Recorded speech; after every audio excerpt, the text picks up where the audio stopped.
시간이 지나갈수록 세상의 모든 것들이 변합니다. 유행이 변하고 지식이 바뀝니다. 제가 전도의 설교를 처음 시작하던 옛날에는 천에다 그림을 그려 벽에 걸고 예언을 설명했습니다.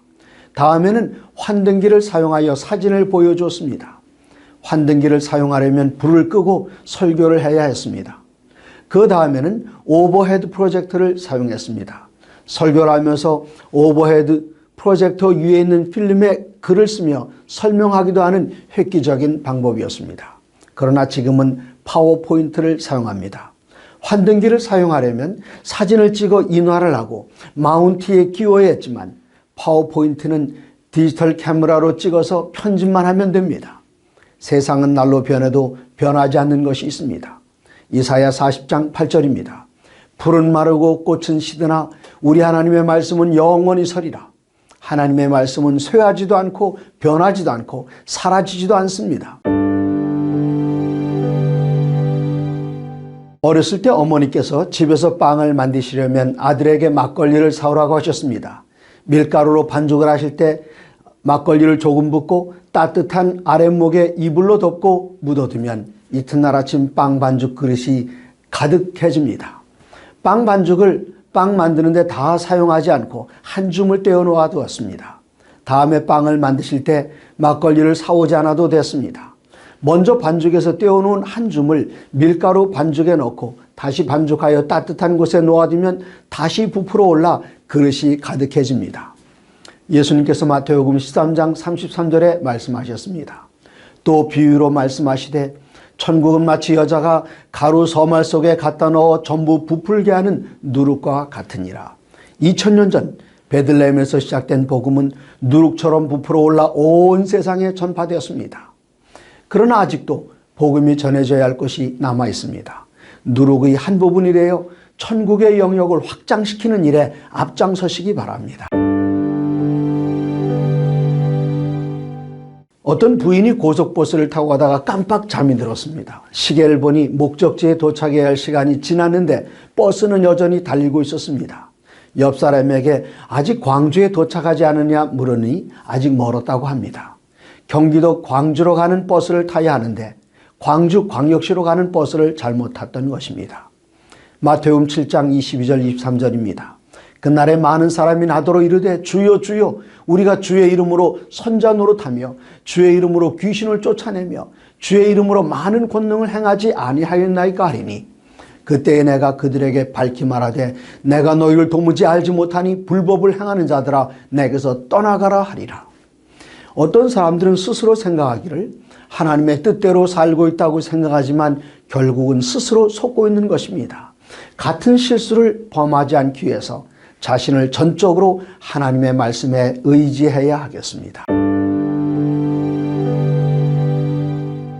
예수님께서 제자들을 택하실 때 한 사람씩 불러내셨습니다. 그러나 스스로 제자 되기를 자원했던 사람도 있었습니다. 그 사람에게 예수께서 이르시되 여우도 굴이 있고 공중의 새도 거처가 있으되 인자는 머리 둘 곳이 없다 하시더라. 마태복음 8장 20절의 말씀입니다. 그는 예수님을 따르면 물질적인 유익이 있으리라고 생각했습니다. 여우를 잡아 팔면 가죽을 비싼 값으로 팔 수 있고 새를 잡아서 팔면 고기를 얻을 수 있고 사람들이 메시아라 부르는 예수님을 따르면 좋은 자리를 얻을 수 있겠다고 생각했습니다. 교회에 가는 것은 하나님을 만나러 가는 것이지 사업 파트너를 찾기 위해서가 아닙니다. 예수님을 믿는 것은 생명을 얻기 위해서이지 세속적인 유익을 얻기 위해서가 아닙니다. 돈을 벌려면 시장으로 가야 하고 지위를 향상시키기 위해 배우려면 학원에 가면 됩니다. 하늘에 가려면 성경을 읽어야 하고 구원을 받으려면 예수님을 믿어야 합니다. 한때 과학자들이 지구는 둥글지 않고 모가 났다고 말하던 때가 있었습니다. 그러나 과학이 발달하고 지식이 증가하면서 지구가 둥글다는 사실을 모두 알고 있습니다. 히브리서 6장 1, 2절입니다. 그러므로 우리가 그리스도의 도의 초보를 버리고 죽은 행실을 회개함과 하나님께 대한 신앙과 침례들과 안수와 죽은 자의 부활과 영원한 심판에 관한 교훈의 털을 다시 닦지 말고 완전한 데 나아갈지니라. 하나님 안에서 성령의 지도를 따라 우리는 매일 영적으로 그리고 지적으로 자라납니다. 어제의 지식이 오늘의 지식일 수 없고 어제 가졌던 믿음의 크기에 머물러 있어서도 안 됩니다. 개혁은 루터로 끝나지 않았습니다. 매일 말씀 안에서 자라나고 성령 안에서 날마다 개혁해야 합니다.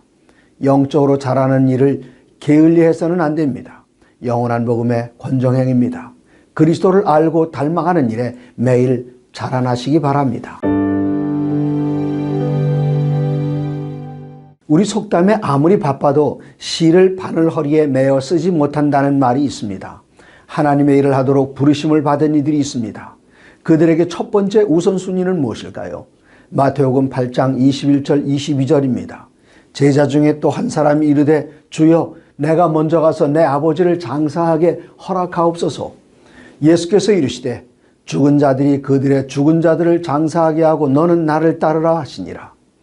이 말씀은 부모에 대한 자식의 의무를 말하는 내용이 아닙니다. 성경에 약속 있는 첫 계명은 내 부모를 공경하라고 가르칩니다. 이 말씀은 하나님의 부르심을 받은 이들의 우선순위가 어디에 있는지를 보여줍니다. 예수께서는 아버지의 장례식보다 예수님을 따르는 일이 먼저라고 말씀하십니다. 예수님을 선택하는 일, 그리고 하나님을 섬기는 일을 우선순위에 두는 제자들에게 모든 것이 합력하여 선을 이루게 하실 것입니다. 담배과학의 경고문을 인쇄하기 시작한 것은 1966년 미국이 최초였으며 지금은 세계 100여 개 이상의 나라에서 담배과학의 경고문을 넣고 있습니다. 1960년대에는 담배가 당신의 건강에 해로울 수 있다 했지만 지금은 흡연은 천천히 그리고 고통스럽게 사람을 죽인다고 진화되었습니다. 한국의 경고문에는 흡연은 폐암 등 각종 질병의 원인, 일단 흡연하게 되면 끊기가 매우 어렵다라고 적혀져 있습니다. 흡연이 건강에 해로운 줄 알면서도 끊지 못하는 이유는 중독성 때문입니다. 한번 흡연을 시작하면 노예가 되고 맙니다. 세상의 어느 누구도 노예가 되기를 원하지 않습니다. 로마서 6장 6절에 우리의 옛사람이 예수와 함께 죽어 십자가에 못 박힌 것은 죄의 몸이 죽어 다시는 죄에게 종노릇하지 아니하려 함이라고 기록되었습니다. 예수님께서는 우리를 죄로부터 그리고 중독으로부터 해방시키시기 위해 십자가에 달리셨습니다. 무덤 사이에 살며 온몸을 쇠사슬에 묶여 사는 귀신 들린 사람이 있었습니다. 때로는 쇠사슬을 끊기려 했지만 사람들은 그를 제어할 방법이 없었습니다. 예수님께서 가까이 오셔서 귀신을 내쫓아 주셨습니다. 새로운 삶을 얻게 된 그는 예수님을 따르기를 원했지만 허락하지 않으셨습니다.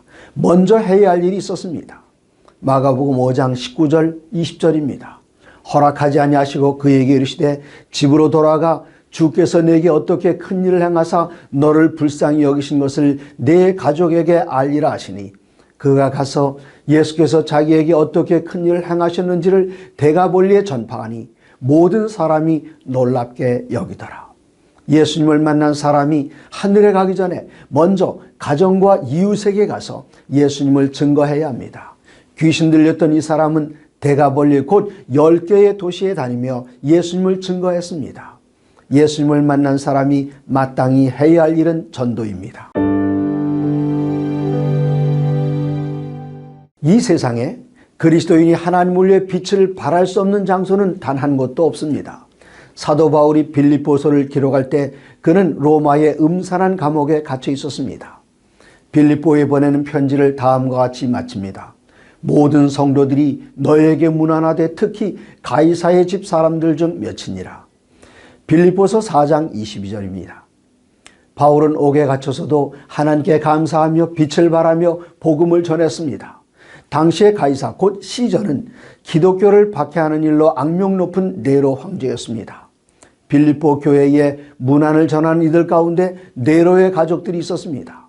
바울은 모든 기회를 이용하여 주님을 드러내고 주님을 높이고 주님을 증거했기에 네로의 가족도 인도할 수 있었습니다.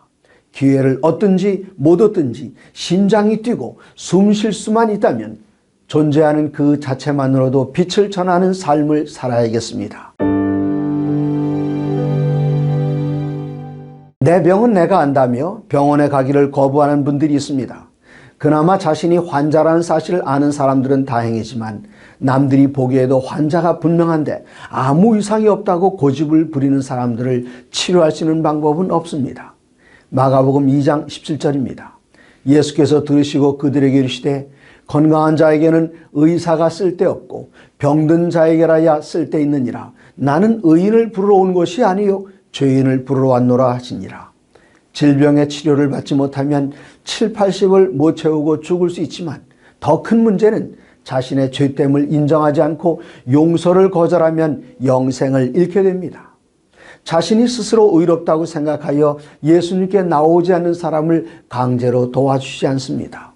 성령께서 오셔서 우리가 죄인한 사실을 깨닫게 해주실 때, 자신의 죄인됨을 인정하고 주님께 나아갈 때 예수님께서는 누구도 거절하지 않으시고 용서하시며 구원해 주십니다.